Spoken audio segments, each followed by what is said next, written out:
My inspiration for this piece, the trapped circuit head, was really exploring the concept of the traditional sculptural bust, but really trying to take that and think outside the box with it by trapping it inside a box. In this case, I took the model and created a series of slices digitally of the image, and then was able to take that and etch it onto a series of acrylic sheets that form the piece. It really allows us to explore the concept, the model of the traditional bust, a sculpture that we've all seen for generations, but take it into an entirely new realm. So you may ask why I chose acrylic for this particular piece. And I really like the translucency that it affords. It allows the piece to be very ethereal, yet have this presence. When you look at it from different angles, you actually get different ways of interacting with the piece. So on one hand, it's very light. It occupies very little space, but then the form is very concretely in it. So translucent acrylic was really the best medium for delivering on that vision. This particular piece was a brand new take on a technique that I've been using for a number of years. I like to work in a stacked sculptural design where I take an image and I break it down into a series of slices. However, typically I do that in the three-dimensional object is what comes out of it, whether it's in acrylic or in cast metal. In this case, I actually chose to leave the sheets intact and just etch the image into the progression of sheets. So it's a slightly different technique. But in both cases, I'm always using 3D design software, in this case some products from Autodesk, and then I take that and I do my fabrication work over at Tech Shop, which allows me to do the laser etching that I use for each of the slices in my sculpture. This piece presented some interesting challenges from the standpoint of keeping track of what you're creating. Because it's so clear, you can almost get lost in it as you're trying to, as I was trying to make it, and make sure that all of the layers lined up perfectly so that the image really has consistency as it goes through. When you're working in a solid material, you don't have to worry about seeing through one layer to the next. In this case, you need to make sure that everything lines up so that the image is in perfect alignment across all 28 slices of the piece. I think one of my favorite aspects of this particular sculpture is the way that it changes as you walk around it. So as you look at it from different angles, you actually see different effects of the image floating inside of the acrylic.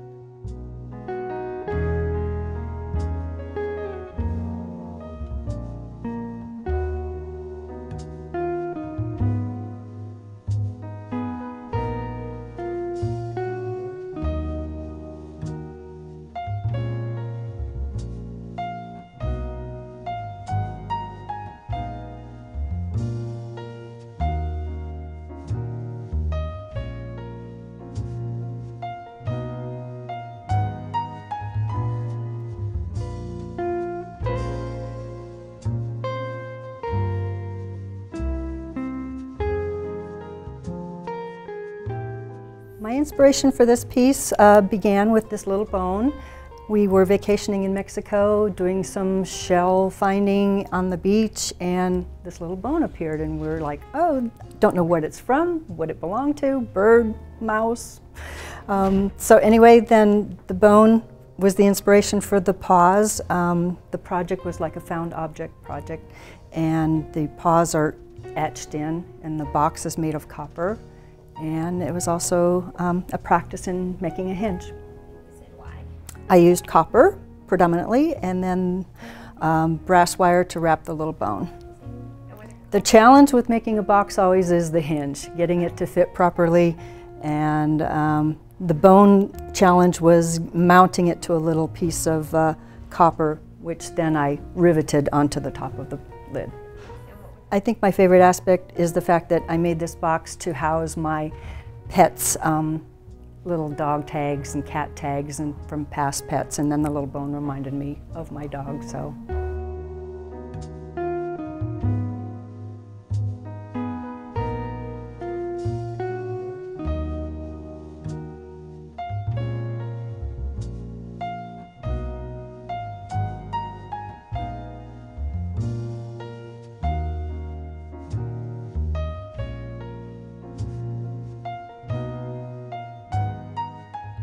The inspiration behind this box was my love for the harmonica. I don't play the harmonica, but I've always wanted to, and I thought maybe if I bought this harmonica, I might learn to play it. The box is made of brass, and I believe it's all brass. Yeah, it's all brass. The inside is lined with ebony. There wasn't a whole lot of thought to go into the material selection. I chose it because this project was an etching project, and brass etches really well. And so the lettering on the sides and the top are all etched. Not with the etching, with the fabrication of the box, and that's pretty typical. There's a lot of sort of technical connections that need to be made with fabricating a box so that it all aligns correctly. I like the fact that you can look at the box and see that it was meant to hold a harmonica without seeing what's inside of it. It has sort of the same characteristics that a shape that a harmonica has.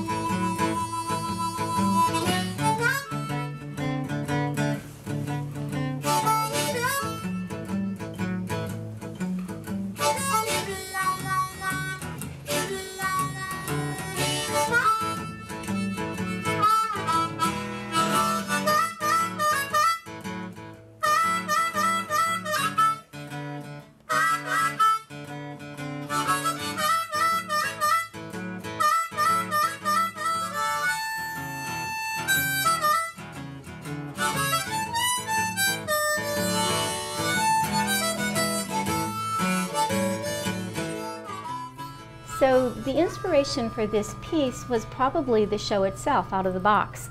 So I'm an encaustic artist, and I work usually two-dimensionally. So it was a challenge for me to figure out how I could do an encaustic piece that would be three-dimensional. And of course, the box is the key little word, and Pandora seems like kind of an obvious place to go. And I know that there's at least one other piece in the show that's Pandora as well. This is encaustic paint. I'm primarily an encaustic artist. I've done other things, but over the past 4 years, I fell in love with encaustic wax. And for those of you that don't know what encaustic medium is a mixture of beeswax, resin, Damar resin, and pigment. And it comes in a solid form, although some artists actually make it themselves. And you melt it on a hot plate, and it goes from molten to solid. You put it on a solid surface, and the little trick is that each time you put down a layer of the paint, you fuse it either with a blowtorch or a hot air gun. So you continually build up. And it's maybe not so obvious here, but there's many, many, many layers in the painting itself. No, it's a very forgiving medium, and if you make a mistake, unlike watercolor once you have it down, too bad, or even oil paint, which is much slower, encaustic is very, very fast. And if you make a mistake, you just take the blowtorch and scrape it away. Heat it up, scrape it away, start over, or cover it up. Easy. I think that the concept was the most difficult part, and the actual execution, this is a real simple painting actually. I think my favorite aspect of the piece is this found object part, is this old heater vent that came out of the house next door to me when they tore it down.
Well, this piece is titled Crazy Love, and my inspiration for the piece was actually a song by that same title that is on the Graceland album by Paul Simon.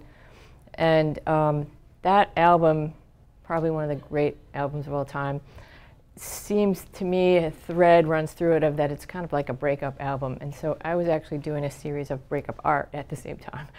And so this is an older piece, and it relates to things that are long ago in the past, but basically it's about this kind of crazy, wild relationship that runs your emotions all up and down, and you know, makes you have lots of feelings, and then kind of aftermath of that. It's mixed media, so basically there are some found objects. This was found, this is a separate piece that I've attached to it. This was found, this saw blade was found and then welded onto the pipe, which is some kind of an exhaust pipe for a car. And the text was also found. This is text is found removed from a book about abnormal psychology. Well, I had some challenges. It was one of the first pieces where I learned that if you took your steel and sandblasted it and put a gun bluing on it, that it would give it a really nice color. And then I realized right away it also makes it rust.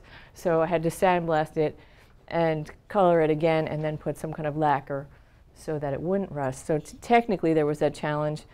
And then everything else just seemed to kind of come together. I was also at the time doing a lot of pieces that had inside-outside. So there were doors that you would open up, and then you would see something different on the inside that related to the whole message of the piece of what wasn't really that obvious. You had to peek through the window to see what was inside. So inside you see there's two hearts, one on each side, just taken out of Grey's Anatomy, and they're open. So their two hearts are open to each other, just like in a relationship. And then it's kind of fun that you approach it and you have this thing going on here, which is sort of a message that explains what's going on, and then you have the symbolic nature of the things that are inside. The shoe inside is also something that I found, and to me, I was doing also a lot of other things with shoes at this time. The shoe represents the feminine, but specifically the really high spike represents kind of sexuality and all of that aspect of it. And then the saw blade represents pain and violence. It's like it can cut you, right?